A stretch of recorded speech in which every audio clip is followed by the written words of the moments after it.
Hi, I'm Kate Bogg, one of many lanterns, and we're doing another makeup tutorial, Sabbath-inspired makeup. Imbolc, also known as Bridget's Day, Canol Gaeth, or Candlemas if you're spicy, is celebrated on or around February 2nd because that is St. Bridget's feast day, and it's between the solstice and the equinox.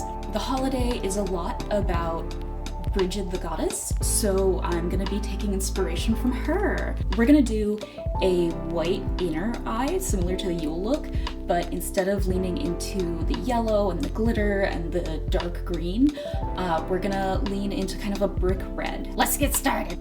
We're using brick red as our accent color because, as I mentioned in my video on Bridget, link in the description, when she was a babe, St. Bridget could only be fed with the milk of a red-eared white cow.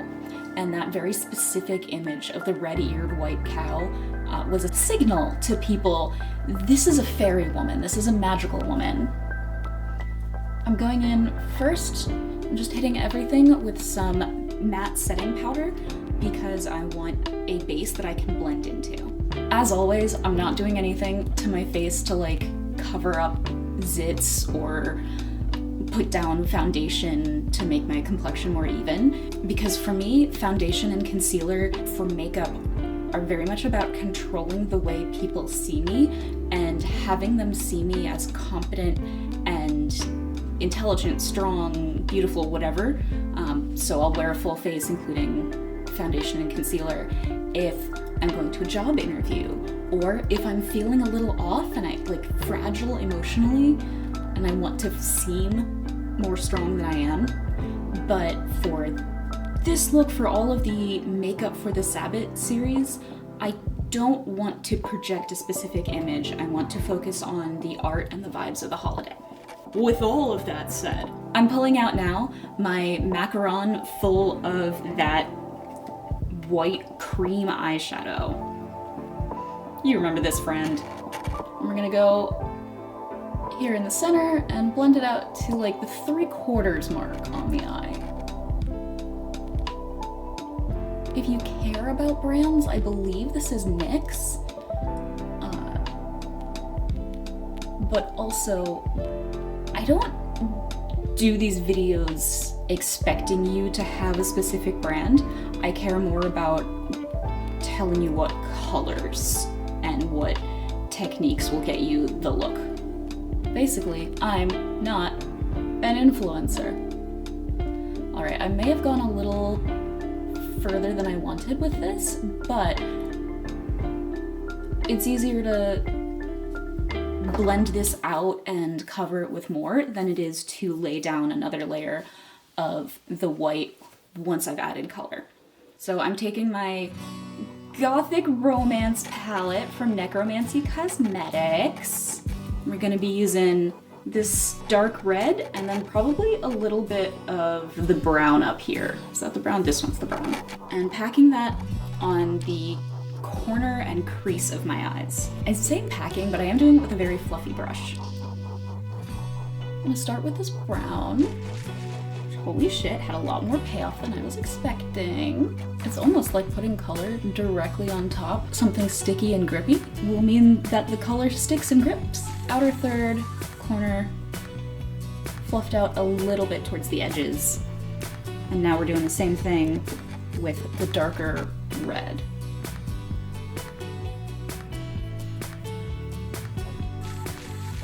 So what is Imbolc? What is it other than a celebration or vaguely connected to the goddess Bridget? In England and in English traditions, Irish, Welsh traditions, Imbolc is the beginning of spring. And that might make sense there, but that very much does not make sense here in the United States, not in the Mid-Atlantic where I'm from, not in most places. I'm using just the barest bit of a brighter red here because I feel like I can make this a little more fun. Now I really need to stop noodling and adding color there. I'm going to use a smaller little little flat brush to draw two horizontal lines coming out, almost like Egyptian mughal.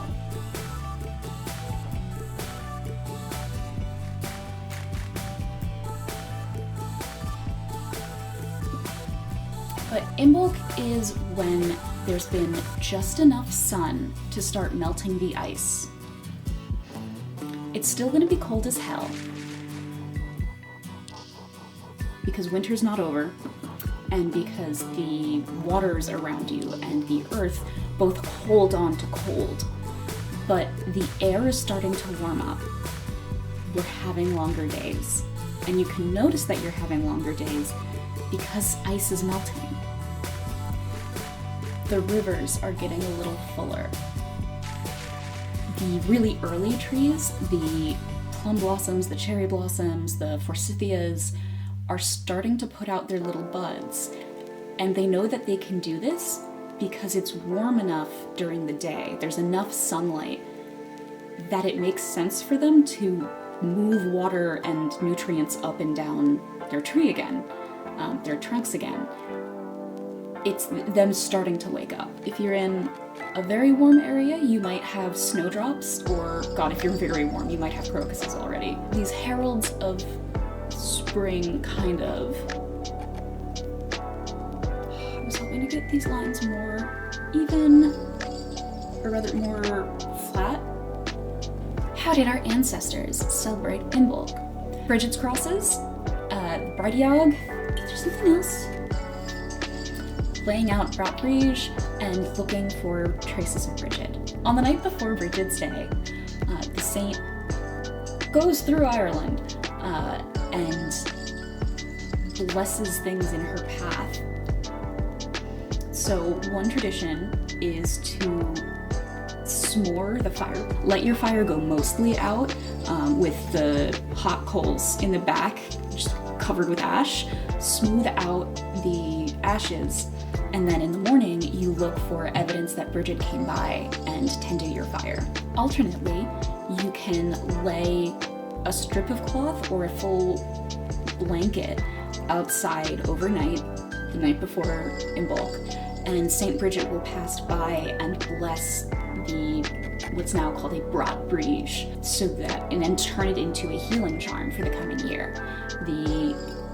Just a scrap of fabric or just a ribbon you pin to the inside of your clothing, or you wear on days that you're sick, and it helps you get through the sickness, and then you burn it at the end of the year. It's a short-term charm. Whereas if you lay out a blanket, that's something that you lay out every year, and Bridget blesses over and over and over again. You can also make Bridget's crosses. A Bridget's cross is this. Editing Kate put a Bridget's cross here. It's an equal-armed cross made of folded over rushes and reeds. One of the stories of Saint Bridget is that she made a 3-armed Bridget's cross to explain the Holy Trinity to someone, but Bridget's crosses are usually 4-armed. Bridget's crosses are wonderful charms against fire. So you make them and you put them on the door frame in your kitchen and in your front door. And it's that exact thing, actually, the Bridget's cross that we're gonna do here. That's why we extended this line. I remember this is a makeup video and not just me telling you about history. So because they look kind of pinwheely, first we're gonna very carefully draw a vertical arm.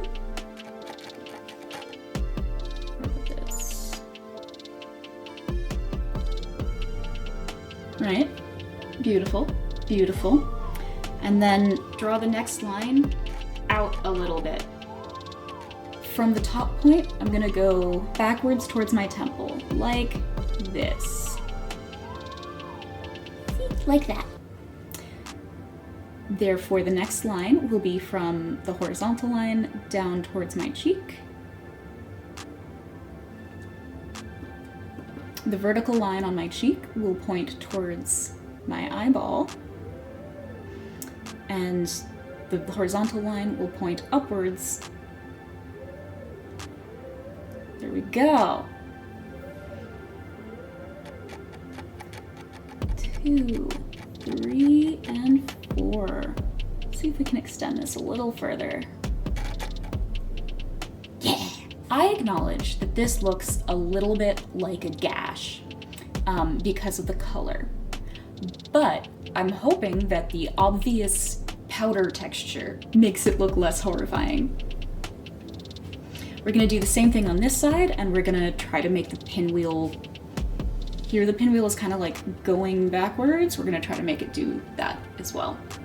So vertical temple back towards my hairline, horizontal temple back towards, down towards my cheek, cheek towards my eyeball, and eyeball towards the vertical head. There we have kind of the core design that I'm going for. For lips, I'm gonna use this kind of brick red color. It's a Wet n Wild multi-stick.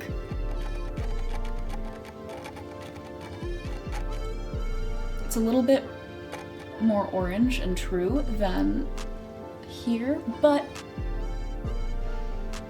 I think that suits it.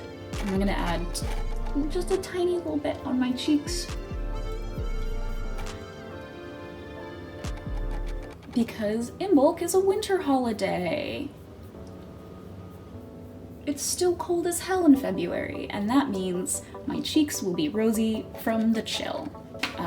For the rest of the look, rest of the video, I'm just gonna be trying to clean these designs up with a little bit of spit. Yeah.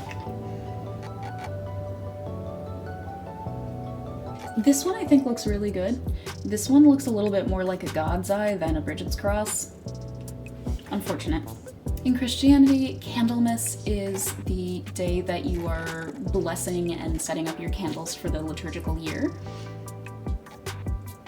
So because of that, and because Bridget is a goddess of fire and light, a lot of modern covens will do something involving candle making.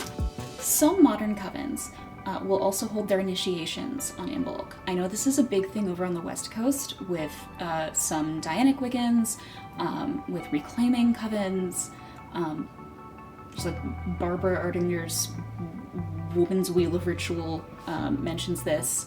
And I have seen other traditions for their Imbolc ritual swear oaths on Bridget's anvil.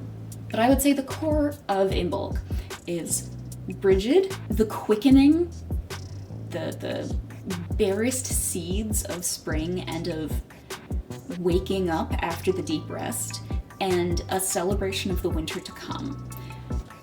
As I mentioned, it's not spring in most places in the United States, and in my area, like everywhere I've lived, February is the coldest, wettest, most miserable month. Like that's where the snow is gonna happen. So Imbolc can be a time of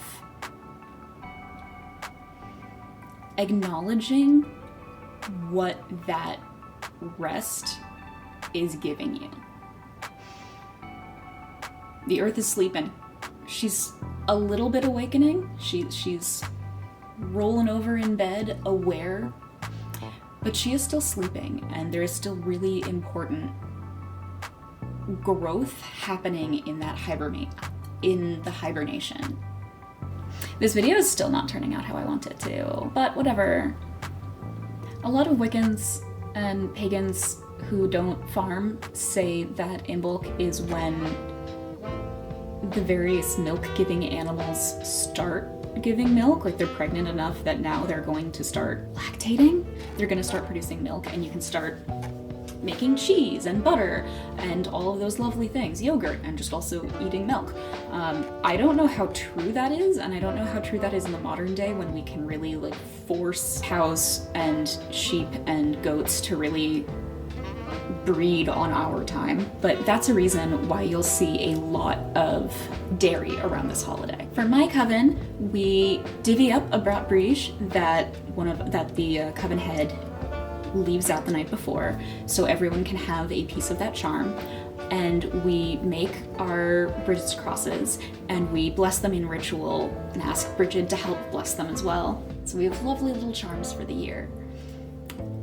I have had to stop making Bridget's crosses myself because I've been in the coven for like 10 years now, and that means I have a lot, more than enough for all of the doors. This is the final look. Smash that like button, smash that hype button, smash that follow button, comment something, engagement for the algorithms. Follow specifically if you want to see more of these little Sabbath inspired makeup looks, or if you're interested in the mechanics of priestessing, or in looks at pagan culture in general. I have kind of a sprawling set of videos so far. Here's hoping you stick around and find something you enjoy. This has been Kate Bogg, one of many lanterns. Keep on shining. Ugh!